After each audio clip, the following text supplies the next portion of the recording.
A língua pode construir ou destruir, assim como o Espírito Santo nos consola e ensina. O louvor, a gratidão e a oração são chaves que abrem portas espirituais. A Bíblia nos mostra que a língua tem poder sobre a vida e a morte. Essa afirmação, contida em Provérbios 18:21, não é apenas simbólica, mas descreve uma realidade espiritual capaz de moldar o nosso destino. Na cultura hebraica, a palavra não era vista como algo neutro. Acreditava-se que, ao pronunciá-la, um tipo de força se liberava. Cada frase poderia tanto abençoar quanto amaldiçoar. Ao ensinar sobre o que contamina o homem, revelou que as coisas que saem da boca procedem do coração, enfatizando a importância de cuidarmos do que pensamos, pois, mais cedo ou mais tarde, nosso interior se manifestará por meio de expressões e declarações. Quando carregamos raiva e desconfiança, tendemos a falar de maneira dura, destruindo relacionamentos e minando nossa própria paz. Por outro lado, se estivermos cheios de esperança e amor, espalharemos palavras que edificam. Tiago compara a língua a um pequeno leme que conduz um enorme navio, um exemplo que nos faz refletir. Mesmo sendo minúscula, a língua tem a capacidade de direcionar nossa vida por rotas de bênção ou de ruína. Se deixarmos que a sabedoria divina nos oriente, nossas palavras poderão ser fontes de cura para nós mesmos e para aqueles ao nosso redor. Isso não significa que devemos suprimir emoções ou fingir que tudo está perfeito, mas sim que podemos escolher a maneira de expressar o que sentimos. Um exemplo bíblico poderoso é o de Caleb, que ao espiar a terra prometida, declarou palavras de coragem, afirmando que o povo poderia conquistar a região. Em contraste, outros espias preferiram dizer que a terra devorava seus habitantes. Essa diferença de perspectiva afetou toda a nação de Israel. Nos dias de hoje, também podemos escolher falar com fé, mesmo diante de desafios. Quando nossas palavras estão alinhadas com o que Deus diz, abrimos espaço para que Ele realize grandes feitos em nossa história. Quando Jesus se preparava para concluir seu ministério terreno, prometeu que o Pai enviaria o Espírito Santo, identificado como o Consolador. Em João 14:26, lemos que Ele nos ensinaria todas as coisas e nos faria lembrar tudo o que Cristo havia dito. Essa promessa revela um relacionamento íntimo, no qual o Espírito atua não apenas como força, mas como uma pessoa que consola e instrui. É comum sentirmos que estamos sozinhos em momentos de dor ou dúvida, mas o Espírito Santo permanece ao nosso lado. Ainda que não o vejamos fisicamente, Ele está presente para guiar, corrigir e dar entendimento. Cada vez que buscamos na palavra a direção do Pai, o Espírito ilumina nossa compreensão, revelando não só a letra, mas a profundidade do texto sagrado, tornando-o vivo e aplicável ao nosso cotidiano. Esse Consolador atua de forma constante, seja quando oramos e não encontramos palavras, seja quando enfrentamos questões teológicas complexas. Não precisamos ser especialistas para ter acesso à sabedoria divina. Basta mantermos uma vida de comunhão com abertura para ser ensinados, sabendo que a voz suave do Espírito nos conduz a toda a verdade. Quando falamos sobre as coisas de Deus, não estamos repetindo o conhecimento humano, mas refletindo aquilo que Ele nos fez entender. Outra faceta do Consolador é seu cuidado nos momentos de aflição. Em meio a prisões e sofrimentos, pode experimentar esse consolo, sentindo-se revigorado para prosseguir. Quando falamos com o Espírito Santo de maneira franca e sincera, Ele se revela como aquele que enxuga lágrimas e fortalece o coração. Em vez de recorrer apenas à nossa própria lógica, podemos pedir ao Senhor que nos ensine a confiar. Assim, aquilo que parecia insuportável torna-se suportável, pois descobrimos que Deus realmente caminha conosco em cada passo do caminho. Salmos 22:3 declara que Deus habita nos louvores de seu povo. Esse versículo mostra que o louvor é mais do que uma melodia ou uma expressão cultural. É um ato espiritual que cria um ambiente propício para a manifestação da glória divina. Quando louvamos, não estamos apenas cantando, mas abrindo nossa alma em reconhecimento ao Criador. No Antigo Testamento, vemos episódios em que a adoração precedeu milagres. Cercado por exércitos inimigos, recebeu uma direção peculiar: colocar cantores e músicos à frente da batalha. Enquanto eles louvavam, o Senhor agiu, provocando confusão entre os adversários e concedendo vitória a Judá. Vivemos em um ritmo agitado, onde raramente paramos para refletir sobre a grandeza divina. Esse relato ilustra como o louvor coloca nossos olhos em Deus, não em nossas limitações. Separar um tempo para louvar, mesmo no silêncio do quarto, pode revolucionar nosso estado de espírito. Não se trata de ignorar as dificuldades, mas de reconhecer que o poder de Deus é maior do que qualquer problema. Esse movimento de foco nele gera confiança e, de certa forma, atrai a presença do Espírito Santo de maneira intensa.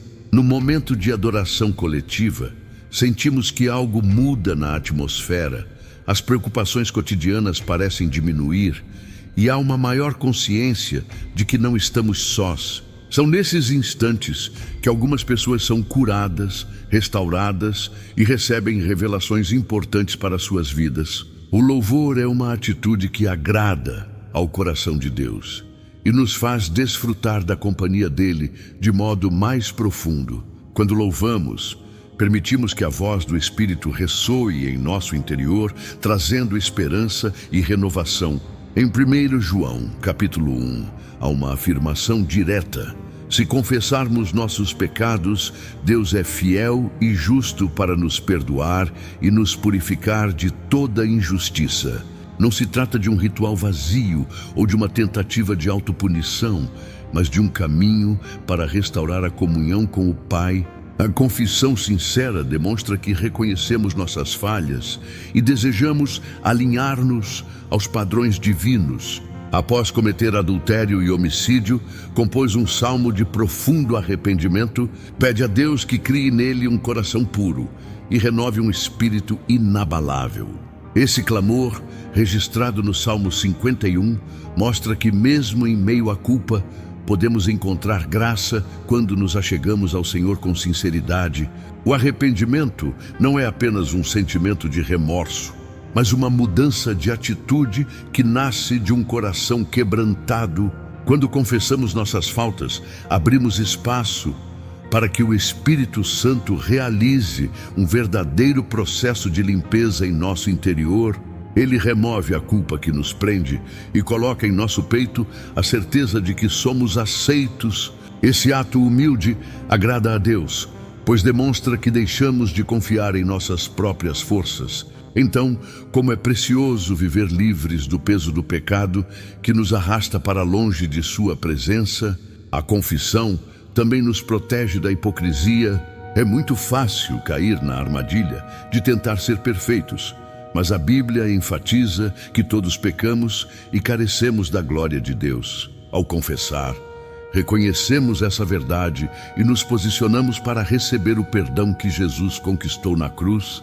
Somente assim, ao abraçar a misericórdia divina, seremos transformados de dentro para fora, refletindo o caráter de Cristo em nosso falar e em nossas atitudes.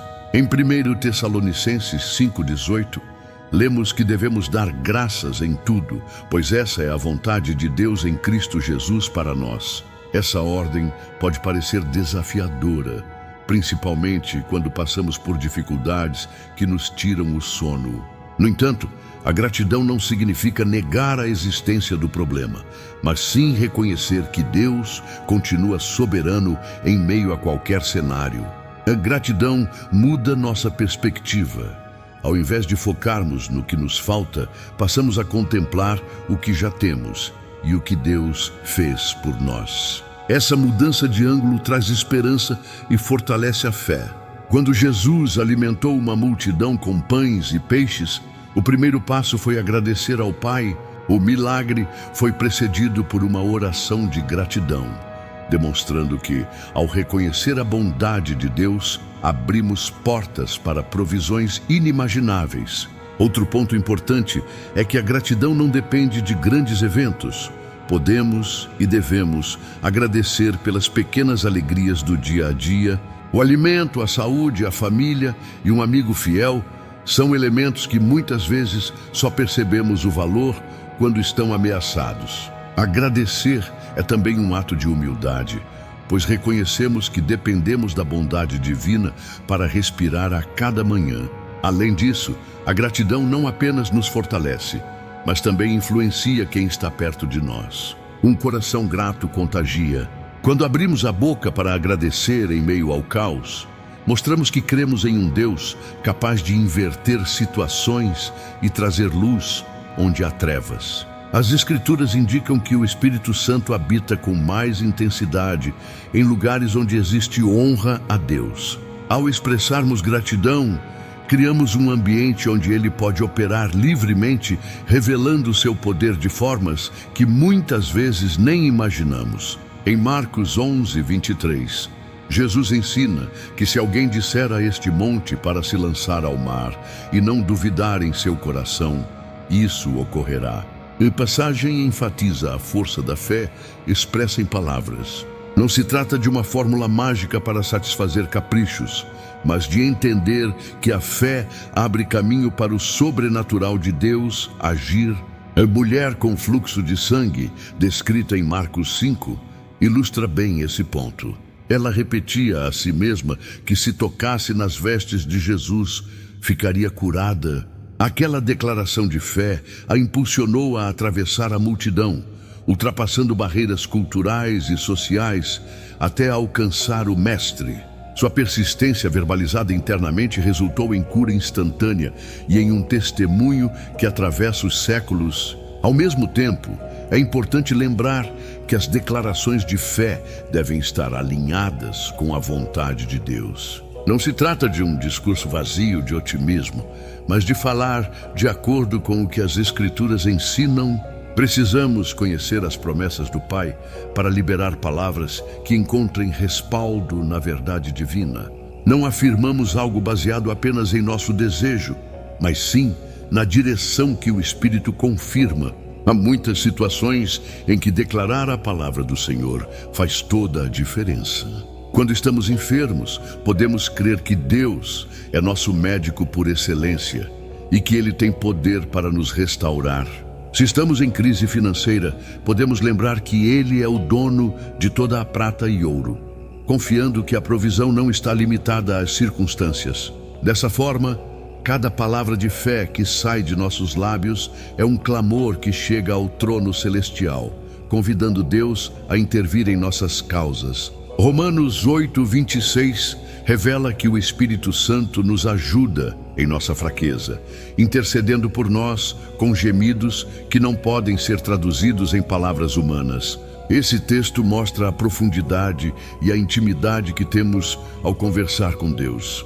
Mesmo quando não sabemos o que dizer, o Espírito coloca diante do Pai nossas necessidades mais profundas. A oração é um diálogo, não um monólogo. Muitas vezes falamos tanto que não damos espaço para ouvir o que o Espírito quer nos transmitir. Ele sussurra direções, confronta áreas que precisam de mudança e traz à memória passagens bíblicas que iluminam nossa caminhada.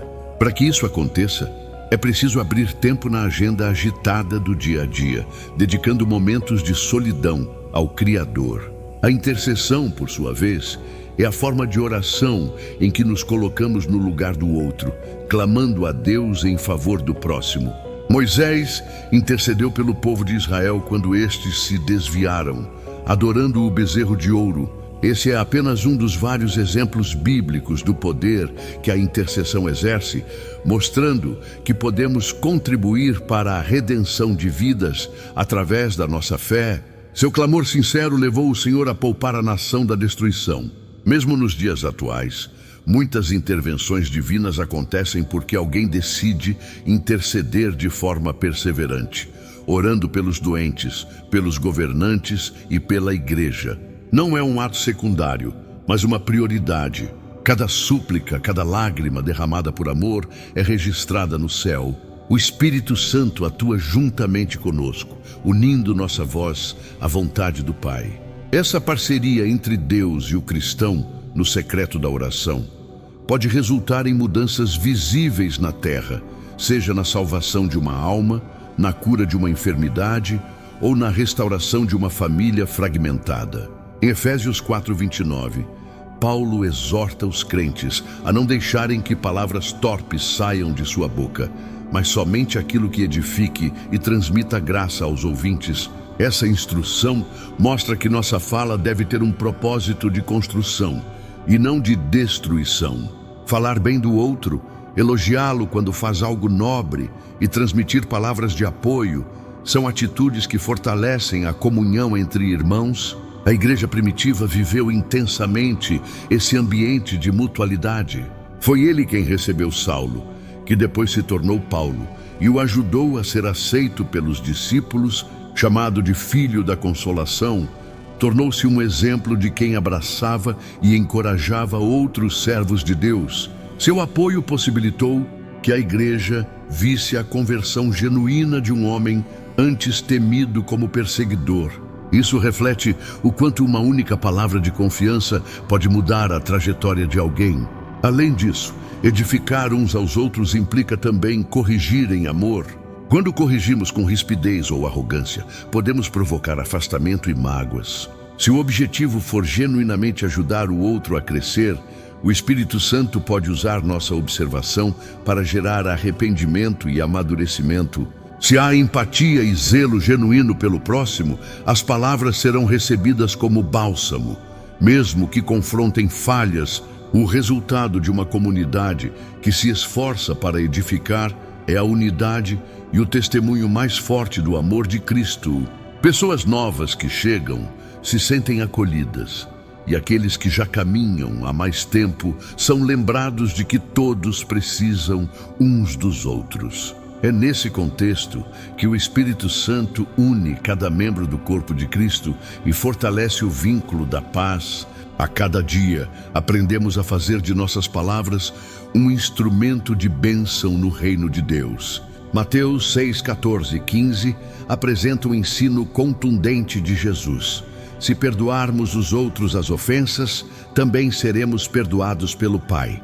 Caso contrário, Deus não nos perdoará. Esse texto pode parecer duro à primeira vista, mas expõe a seriedade do perdão no contexto divino. Perdoar não é um simples ato moral, é um princípio espiritual, capaz de nos libertar das amarras do rancor. Vendido como escravo pelos próprios irmãos, tinha inúmeros motivos para nutrir ódio. No entanto, quando se reencontrou com eles no Egito, escolheu reagir com graça, afirmando que Deus transformara aquele mal em bem, poupando vidas em um período de fome. Essa atitude exemplifica o quanto o perdão restaura relacionamentos e nos aproxima do coração compassivo do Criador.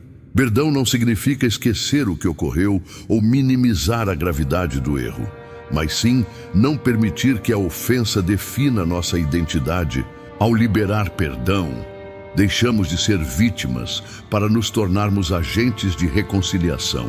O Espírito Santo se agrada quando nos esforçamos, assim como Cristo, que na cruz clamou ao Pai para perdoar aqueles que o crucificaram. Além disso, o perdão ainda traz benefícios para a nossa saúde emocional e até física. Ressentimentos prolongados podem gerar tristeza profunda, doenças psicossomáticas e ciclos de vingança que nada resolvem. Quando pronunciamos a frase "eu te perdoo" com sinceridade, algo se rompe nas regiões invisíveis. Passamos a caminhar leves, conscientes de que estamos alinhados ao mandamento de Deus. O Espírito Santo encontra espaço para derramar cura e paz em nossos corações, afastando a escuridão que a amargura poderia produzir.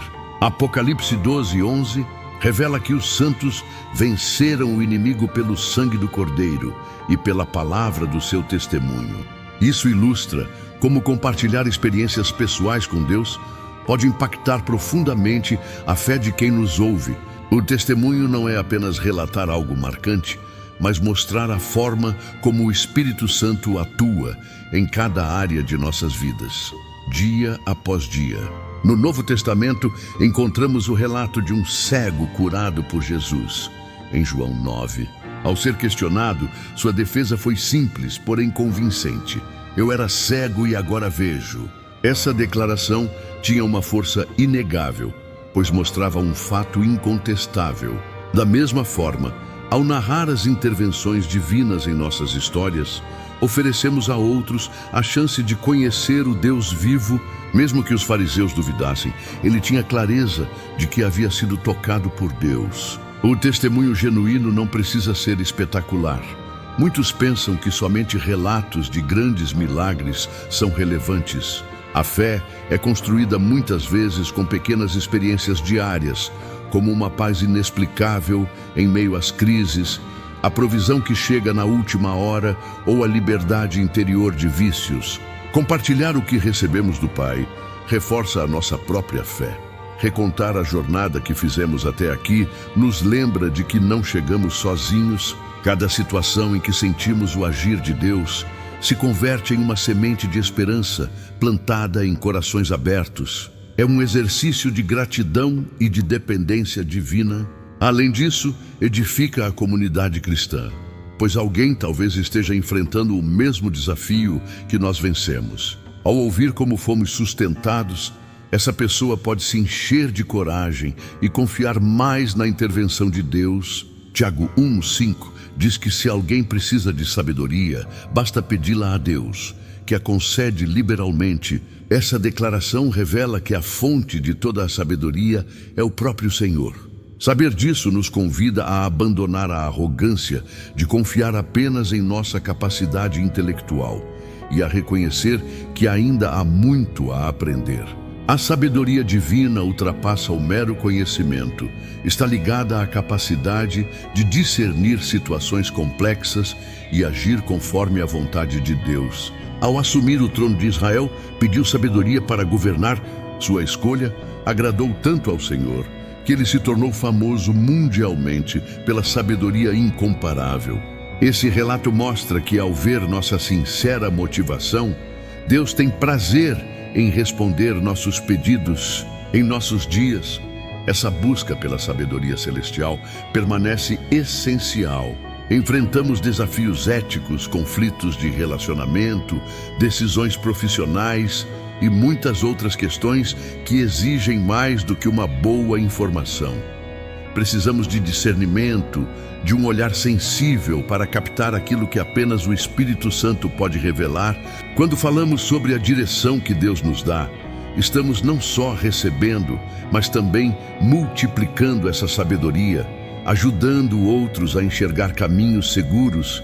Se aprendêssemos a pedir sabedoria antes de cada passo significativo, quantos sofrimentos desnecessários seriam evitados? Buscar a orientação do alto não é sinal de fraqueza, mas de grandeza. Mostra que entendemos nosso limite e confiamos naquele que vê além do presente.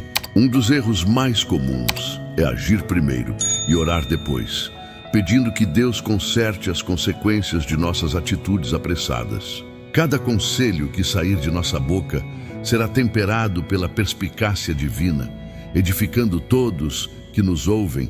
Em 1 Coríntios 14:1, somos incentivados a buscar os dons espirituais, principalmente o dom de profecia. A profecia, conforme a Escritura, não se limita a prever eventos futuros. Muitas vezes, ela serve para edificar, exortar e consolar, transmitindo a vontade de Deus em situações específicas. Um exemplo no Novo Testamento é o profeta Ágabo, em Atos 11:28, que previu uma grande fome. Essa revelação possibilitou que a igreja tomasse providências para ajudar irmãos necessitados. A palavra profética nessa ocasião gerou responsabilidade e ação, evitando sofrimento e fortalecendo laços de solidariedade.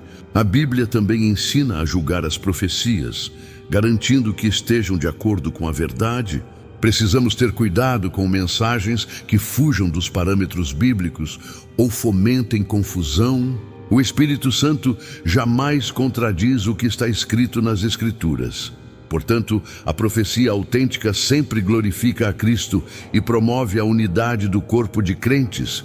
Quando falamos profecia segundo o Espírito, podemos levar esperança para quem está desanimado, confirmação de chamado para quem está em dúvida e até consolo para corações feridos. É fundamental manter o coração humilde para não se deixar levar pelo orgulho, pois o dono do dom é Deus e nós somos apenas instrumentos. Quando Ele decide falar, cabe a nós nos tornarmos canais fiéis, transmitindo a mensagem com amor e clareza. 1 Coríntios 13 descreve o amor como a virtude suprema, sem a qual todos os dons e feitos perdem seu valor. Amar é mais do que sentir afeto, é agir em prol do bem do próximo. Inspirados pelo exemplo de Cristo, que deu a própria vida para que fôssemos reconciliados com o Pai, encarnamos o amor perfeito, que não busca interesses egoístas. O amor bíblico se expressa por meio de palavras e atitudes concretas. Não adianta falar que amamos a Deus se desprezamos nosso irmão. Também não adianta exibir grandes capacidades espirituais se não formos capazes de cuidar de quem sofre ao nosso lado. O amor é o que mantém a igreja unida, mesmo em meio a diferenças de opiniões e personalidades. A verdade é dita sem intenção de ferir, e a correção é feita visando o crescimento do outro. Quando as palavras são permeadas de amor, até as situações tensas encontram caminhos de reconciliação. O apóstolo João ressalta em sua carta que aquele que não ama não conhece a Deus, pois Deus é amor. Cada declaração que sai de nossa boca deve refletir de alguma maneira o caráter do Altíssimo. Em nossa rotina, podemos demonstrar amor em gestos simples, uma saudação calorosa, um pedido de desculpas sincero, um esforço para entender o ponto de vista do outro antes de julgá-lo. É o amor que convence o mundo de que Cristo realmente transforma vidas, dando sentido a toda a prática cristã e tornando a mensagem do Evangelho algo palpável e atrativo. A soma dessas pequenas ações cria um testemunho concreto de que o Espírito Santo habita em nós. Em Mateus 5:9, declara que os pacificadores serão chamados filhos de Deus. Essa fala eleva a busca pela paz a um nível sagrado. Ser pacificador não significa ser passivo ou conivente com injustiças, mas sim ter uma disposição de construir pontes onde há divisão, dialogar onde há silêncio hostil e trazer reconciliação onde reina o ódio. Um caso exemplar é a história de Abigail, relatada em 1 Samuel 25. Ao perceber que seu marido Nabal havia insultado Davi, ela decidiu intervir, levando mantimentos e palavras sábias para acalmar a ira do futuro rei. Sua atitude pacificadora evitou um grande derramamento de sangue e resultou em bênção para sua própria vida. Nesse episódio vemos que é preciso coragem para se colocar como mediador. Somos constantemente bombardeados por notícias de conflitos em todos os níveis, familiar, social e global. Em ambientes de trabalho, frequentemente encontramos pessoas que fomentam discórdia, seja por competição ou fofocas. Nesse cenário, a postura pacificadora ganha ainda mais relevância. Quando usamos nossas palavras para promover entendimento e cooperação, o Espírito Santo se agrada e age para curar feridas que pareciam impossíveis de serem tratadas. É preciso ter sabedoria divina para discernir o momento de falar e o momento de silenciar, pois palavras ditas fora de hora podem piorar a situação. A humildade também entra em cena, pois para apaziguar, muitas vezes é necessário abrir mão de ter razão e focar em restaurar. Quando agimos assim, refletimos a essência de Jesus, que veio para reconciliar o homem com Deus.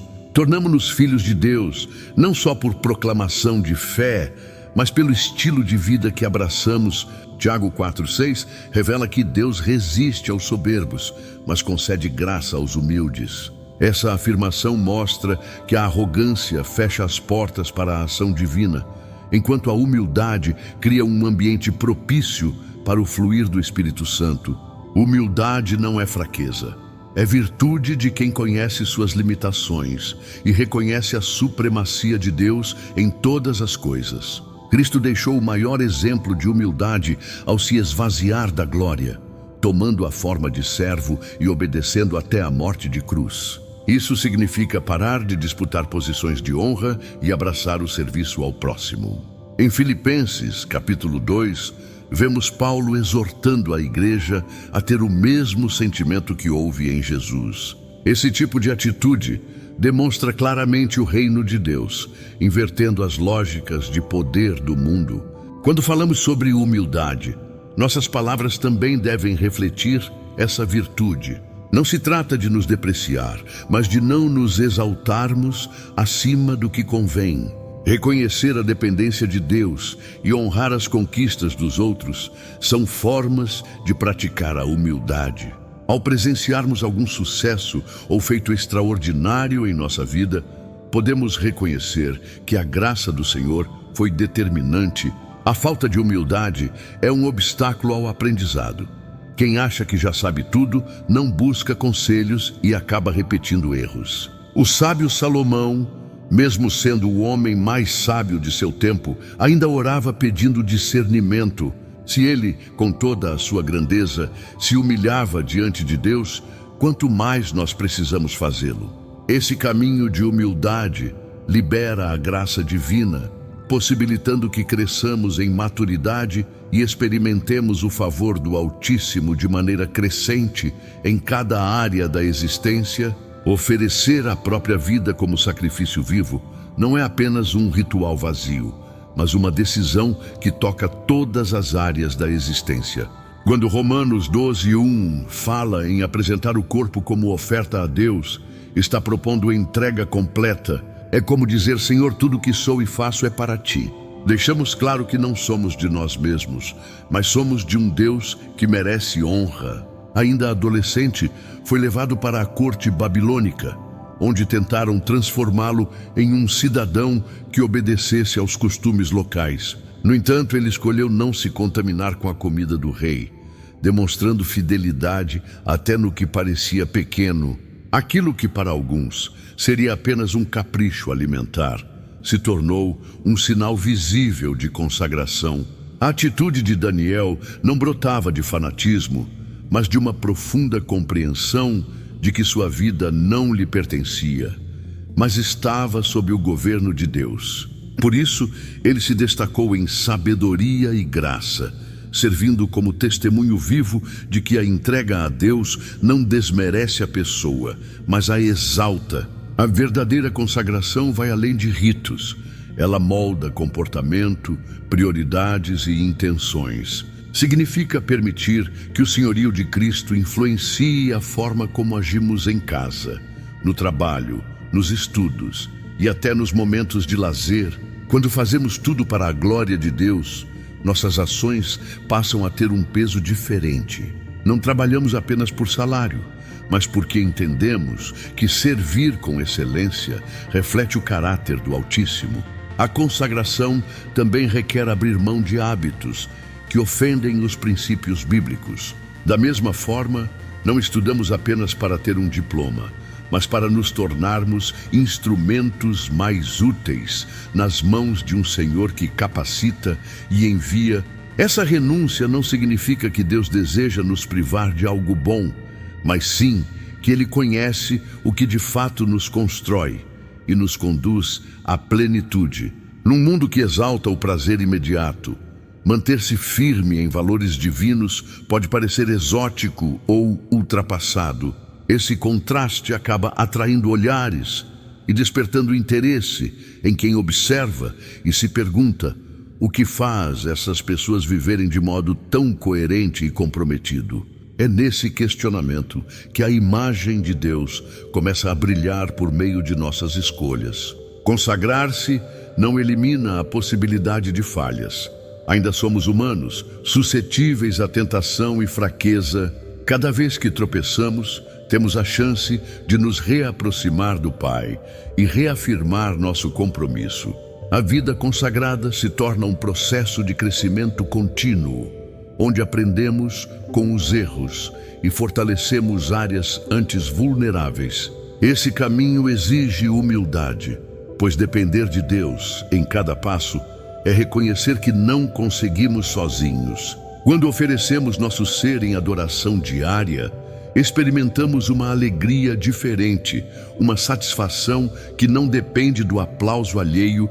No íntimo, brota a convicção de que estamos no centro da vontade do Criador, e isso muda tudo. Daniel testemunhou livramentos e viu reinos passarem, mas sempre manteve firme o propósito de honrar aquele que o sustentava. Sua história nos encoraja a acreditar que a fidelidade no pouco acaba abrindo portas para influenciar o muito, pois Deus sempre honra quem o coloca em primeiro lugar. Enquanto muitos buscam significado em entretenimentos passageiros, o coração consagrado encontra sentido na presença constante do Espírito Santo. É Ele quem testifica internamente que pertencemos ao Senhor. É Ele quem torna a palavra viva e nos dá coragem para nadar contra a maré. Esse relacionamento íntimo com o Espírito não se restringe a momentos de culto, mas se estende ao dia a dia, inspirando cada atitude. A consagração não se resume a discursos. É um modo de vida que encanta, desafia e convida outros a conhecerem o mesmo Deus que preenche a alma. Somos chamados a ser testemunhas de que viver para Deus não é perda, mas ganho. Nossos trabalhos e relacionamentos tornam-se instrumentos dele. A entrega produz alegria genuína, pois não depositamos mais nossa segurança em coisas temporais. Assim como Daniel influenciou grandes reis e permaneceu firme em sua fé, quem se consagra hoje pode influenciar famílias, comunidades e até nações, tudo para a glória do Senhor. Esse é o poder de uma vida entregue, um ato voluntário que revela que Cristo reina em nós. Romanos 15:13 descreve Deus como o Deus da esperança, aquele que deseja encher nosso coração de alegria e paz, a ponto de transbordarmos em fé em meio às incertezas que abalam o mundo. A esperança bíblica atua como uma âncora, impedindo que sejamos levados pela correnteza de más notícias e problemas aparentemente insolúveis. Ela não é uma ilusão ingênua, mas um firme fundamento plantado pelas promessas divinas. No livro de Salmos, Davi várias vezes questiona sua própria alma, perguntando por que está abatida. Ele mesmo responde apontando para Deus como fonte de alegria. Esse diálogo interior mostra que a esperança pode ser exercitada. Não precisamos negar a dor, mas podemos escolher lembrar das intervenções passadas do Senhor, confiando que Ele continua no controle. A esperança não brota do nada. Nasce de um conhecimento profundo da natureza do Criador e de suas promessas. Ao vocalizarmos palavras de esperança em cenários sombrios, exercemos um testemunho poderoso. Aqueles que nos observam percebem algo diferente em nossas reações. Em vez de nos entregarmos ao pânico, mantemos o olhar fixo no Deus que já provou ser fiel. Essa postura desperta curiosidade e pode conduzir outro a buscarem refúgio no mesmo lugar onde encontramos força. Muitas vezes é num abraço amigo, numa frase de encorajamento ou num simples "confie, Deus é maior", que a semente da fé é plantada em corações desolados. Além de sustentar a alma, a esperança exerce um efeito terapêutico contra ansiedades e temores. Ao crer que nada foge ao domínio do Altíssimo, deixamos de carregar o mundo nos ombros e descansamos na soberania divina, lembrando que o próprio Jesus prometeu estar conosco até o fim. Em vez de sermos paralisados pela preocupação, caminhamos confiantes, sabendo que nosso futuro está nas mãos de alguém que nos ama infinitamente. A esperança também é impulsionadora de mudança. Quando acreditamos que Deus pode transformar situações difíceis, nos tornamos cooperadores dele. Não ficamos de braços cruzados aguardando uma solução, mas agimos com coragem e determinação, inspirados pela certeza de que o Senhor nos acompanha. Essa mistura de fé e ação, que já produziu ao longo da história grandes testemunhos de superação e milagres incontestáveis. O apóstolo Paulo entendia bem essa realidade, quando ensinou que a tribulação produz perseverança, e a perseverança, experiência, gerando esperança que não decepciona. Ao declarar promessas em meio às tempestades da vida, nosso espírito se fortalece. É como se cada palavra proferida ecoasse nos céus, atraindo a atenção divina. O Espírito Santo então renova nossas energias e nos lembra que somos filhos de um Deus que não conhece fracasso. Nenhuma vida está livre de desafios. A diferença entre quem anda com Deus e quem se afasta dele está justamente em como lida com as provações. O cristão encontra na esperança uma fonte de vigor que ultrapassa a lógica humana. Mesmo sem enxergar a solução imediata, ele persiste, pois sabe que o Senhor jamais abandona quem nele confia. Palavras como a esperança, creia e Deus é bom deixam de ser slogans vazios para se tornarem firmes convicções ancoradas na imutável palavra de Deus. Nossa perspectiva se eleva para o trono de Deus, onde cada lágrima é recolhida e onde cada história encontra um desfecho redentor. Quando escolhemos viver nessa dimensão de esperança, somos libertos de grilhões que nos prendem à desesperança coletiva. Cada frase que dizemos com fé ilumina cenários sombrios, lembrando a todos que existe um Deus soberano e atento. É nesse sentido que as palavras de esperança não apenas nos sustentam, mas também transformam o que está à nossa volta. O Espírito Santo não é uma ideia abstrata ou uma simples energia. Segundo as Escrituras, ele é uma pessoa divina, presente desde os primórdios da criação. Gênesis relata que o Espírito de Deus pairava sobre as águas, evidenciando que sua ação antecede até mesmo a formação do mundo como o conhecemos. Em Atos dos Apóstolos, vemos como a promessa de Jesus se cumpriu no Pentecostes, quando línguas como de fogo repousaram sobre os discípulos e um novo capítulo da história da igreja começou. A ação do Espírito não ficou restrita às páginas bíblicas antigas. Hoje, ele continua se movendo onde encontra corações receptivos. Ele convence do pecado, da justiça e do juízo, transformando vidas de dentro para fora. É por meio dele que a palavra deixa de ser letra morta e passa a ser viva e eficaz em nosso interior. Ele nos revela a vontade de Deus, apontando caminhos e trazendo clareza nas dúvidas que nos afligem. Ao lermos Atos, percebemos fenômenos extraordinários como curas milagrosas, profecias e até ressurreições. É importante notar que o Espírito também age nos aspectos mais cotidianos da vida cristã.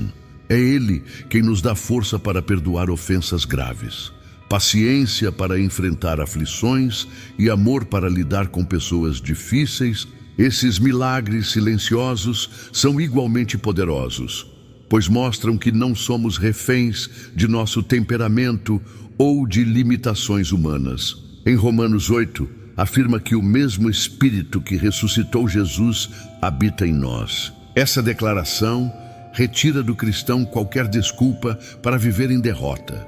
Se temos dentro de nós aquele que venceu a morte, então podemos enfrentar adversidades com ousadia e confiança. O Espírito não nos torna imunes ao sofrimento, mas capacita nossas palavras e ações para que reflitam a vida de Cristo. Ele é a garantia de que não estamos sós e de que cada desafio pode ser superado se nos rendermos ao seu governo. Outro aspecto precioso é que o Espírito Santo distribui dons conforme lhe apraz, visando a edificação do corpo de Cristo. Uns recebem o dom de ensino, outros de serviço, alguns de cura e outros de administração. A variedade de manifestações não visa competição, mas cooperação para o crescimento de todos. Quando entendemos isso, deixamos de olhar para o dom do outro como superior ou inferior. Ao contrário, unimo-nos para que cada chamado seja exercido em harmonia, honrando a Jesus como cabeça da igreja. O Espírito Santo também inspira a missão de evangelizar. Muitos são enviados a lugares remotos, onde enfrentam barreiras culturais e arriscam a vida para levar as boas novas. Esse zelo não vem de coragem meramente humana, mas de um impulso interior gerado pelo próprio Espírito, que anseia que todos conheçam o amor de Deus. E não é só em missões distantes. No dia a dia, ele nos motiva a falar de Cristo no trabalho, na escola ou na vizinhança. Cada conversa pode se tornar uma oportunidade de demonstrar o caráter de Jesus. Quando dizemos que o Espírito age, não significa que ele força alguém a crer ou obedecer. Ele é delicado, convida, convence, mas respeita a nossa liberdade. Quando abrimos o coração, ele nos envolve em uma experiência transformadora. A fé deixa de ser uma teoria aprendida em livros e torna-se vida pulsante, com frutos que evidenciam o reinado de Deus em nós. A cada passo, ele ilumina áreas que precisam ser mudadas, consola em aflições e desperta dons para que a igreja cresça em unidade e maturidade. Falar do Espírito Santo em ação é, em última análise, falar de um Deus que não se limita ao passado nem às estruturas religiosas humanas. Ele está presente hoje, operando em grandes multidões ou em conversas íntimas. Ele renova a mente, ensina a orar, esclarece a palavra e fortalece a fé em todos os lugares onde há um coração humilde, pronto a receber a graça divina. Ele se faz presente para glorificar o nome de Jesus e levar muitos a um encontro pessoal e verdadeiro com o Pai. Conhecer conceitos bíblicos é um passo essencial, porém insuficiente quando se trata de experimentar a plenitude que Deus deseja para nós. O próprio Jesus enfatizou a importância de praticar suas palavras, comparando quem faz isso a um homem prudente que constrói sua casa sobre a rocha. A diferença entre teoria e prática delimita se de fato somos discípulos ou apenas ouvintes curiosos da fé cristã. Em passagens como Efésios e Colossenses, chama a atenção para a ideia de despir-se do velho homem e vestir-se do novo. Essa imagem descreve um processo de renovação contínua, no qual abandonamos atitudes, palavras e pensamentos que não condizem com o caráter de Cristo.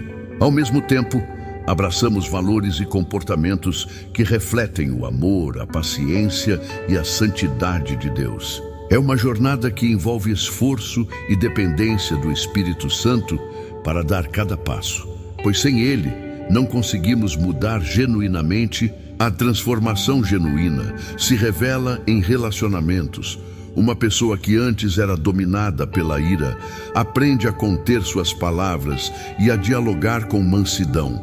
Alguém que não conseguia perdoar passa a estender perdão àqueles que o feriram. São mudanças profundas que chamam a atenção, pois contradizem a lógica comum de dar o troco ou guardar rancor. Esse contraste desperta em quem nos observa a certeza de que existe um poder maior atuando em nós. É importante ressaltar que a vida cristã não se transforma em uma estrada livre de problemas. Continuamos lidando com tentações, lutas internas e até dúvidas. O diferencial está na forma como reagimos a essas adversidades. Em vez de desistir ou ceder ao desânimo, buscamos no Senhor a força necessária para prosseguir. Ele nos lembra de que não estamos sozinhos e que até nossos fracassos podem ser oportunidades de aprendizado e maturidade. O Evangelho não é apenas um conjunto de regras, é uma boa notícia de que Deus nos resgatou por amor. Essa resposta amorosa impulsiona nosso crescimento espiritual. Já não fazemos as coisas por obrigação religiosa, mas por um coração apaixonado pelo Pai. À medida que compreendemos essa verdade, surge o desejo de corresponder a esse amor com obediência e gratidão. Com isso, Nossa caminhada deixa de ser pesada e se torna uma expressão autêntica de quem fomos chamados a ser. O processo de transformação envolve o corpo de Cristo como um todo. Quando caminhamos em comunidade, temos o apoio de irmãos que nos incentivam, corrigem e oram por nós. Através dos relacionamentos na igreja, Deus trabalha nosso orgulho, ensina-nos a servir e a cuidar uns dos outros em amor. Essa dinâmica comunitária é essencial, pois a fé cristã não foi projetada para ser vivida em isolamento. Somos parte de um organismo vivo onde cada membro coopera para a edificação mútua. Persistir na transformação significa revisitar áreas que ainda não foram totalmente rendidas a Cristo. Significa identificar tendências de comportamento que precisam ser alinhadas com a palavra, sejam elas vícios emocionais, hábitos de fala ou até preconceitos arraigados. O Espírito Santo, em sua graça, ilumina essas regiões de nossa alma e nos convida a mudar. Se formos honestos e dispostos, veremos progresso constante, ainda que às vezes enfrentemos retrocessos temporários. Diante de tudo isso, fica claro que viver a transformação não é um evento pontual, mas um estilo de vida. Começa no momento em que entregamos nosso coração a Jesus e prossegue até o dia em que o encontrarmos face a face. Enquanto trilhamos esse caminho, tornamo-nos cartas vivas que o mundo lê. É na coerência entre discurso e prática que nosso testemunho brilha, indicando que Cristo não é um conceito distante, mas uma realidade que refaz nossa história, tornando-nos cada vez mais semelhantes a Ele.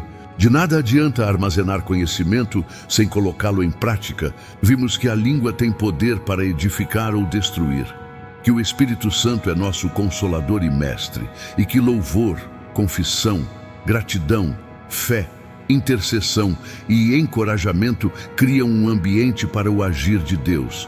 Também exploramos o perdão que cura, o testemunho que inspira, a sabedoria celestial, a palavra profética, o amor supremo, a pacificação que reconcilia, a humildade que atrai a graça, a consagração que nos separa para o Senhor e a esperança que nos ancora na eternidade. Que essas verdades não fiquem apenas na teoria, mas frutifiquem em cada área de sua vida. Comece hoje.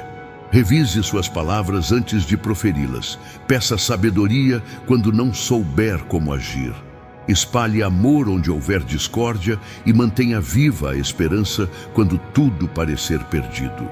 Lembre-se de que o Consolador está dentro de você, disposto a guiar cada passo rumo ao cumprimento dos propósitos divinos. Em oração, coloque-se diante do Pai e peça para que Ele grave essas lições em seu coração. Ore também por sensibilidade para ouvir a voz do Espírito em meio às distrações diárias. Permita que a palavra de Deus seja sua fonte de inspiração constante, levando-o a ações concretas que expressem a glória do Criador. Cada expressão vinda dos seus lábios será como uma semente, capaz de gerar vida em qualquer solo. Não há limites para o que Deus pode fazer em alguém que se renda totalmente a Ele.